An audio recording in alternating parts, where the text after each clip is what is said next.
earlier on you were saying that you're involved in quite a few things, from the net location to what you do at work, and it sounds like it's a lot to take on. So how do you kind of manage all of those things at one time?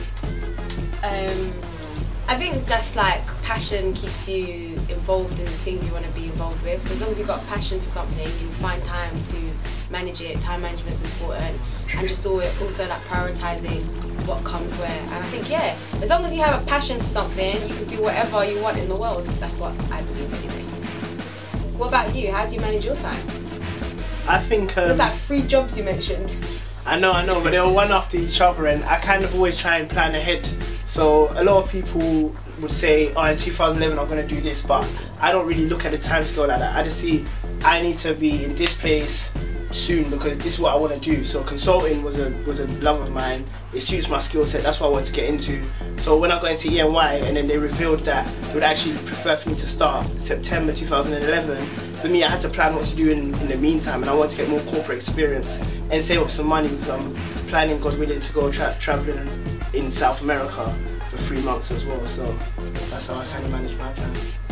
So do you feel personally that the economic crisis had an impact on any of your ambitions or any of the plans that you had before the crisis kind of hit? To be honest, like, I know we're all saying recession this, recession that, and I'm sure, like, and I know a lot of people lost jobs and stuff, but I think that a lot of people were saying it just because it was in the news and weren't actually like personally affected. So because I was in uni and not in a corporate setting, I wasn't personally affected by sort of the jobs that were being lost or anything. And I think sometimes they say that when there's a crisis or a recession, it just gives way for more sort of like entrepreneurial activity or just to start your own thing. So it makes you realise that, yeah, it's cool to have like your job and your 9 to 5, but you can't always, like, it can go like that. So you've got to have your own thing as well that you just stand by no matter what. Yeah, so just having some sort of control over your sort of future, and you can't let like an economic crisis just mean that, yeah, you're gone. So yeah, just taking control. I think that's what it made me realise. Were you affected by it? Personally, it kind of motivated me because I feel like making progress throughout my life, I've always had to kind of paddle along against the stream, against the current.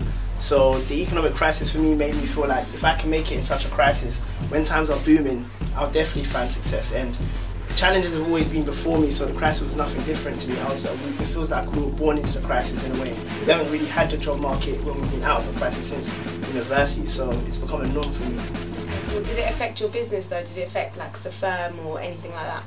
I think personally it kind of gave birth to new opportunities for Safirm. So for example, Safirm works a lot with a lot of educational institutions as well as the young people in communities. So for example, with all these cuts in the councils and stuff, Safirm could rebrand their services to focus on corporations who wish to invest into local communities and help the schools in their local communities, almost like a mentoring service as well. So it kind of helped us because it made us aware of ideas that we could implement in such a climate. They also say actually that during climates like that, that's when you're more sort of creative, because when you've got big budgets you think you can just do anything, but when you're stripped of that budget you're sometimes more creative to do what you need to do. Yeah, so I've heard that saying before. If you could leave our viewers with one quote, what would it be and why? Impossible is a word found only in the dictionary of fools. Your quote? I enjoyed that. Mine would be, do today what others don't to have tomorrow what others won't.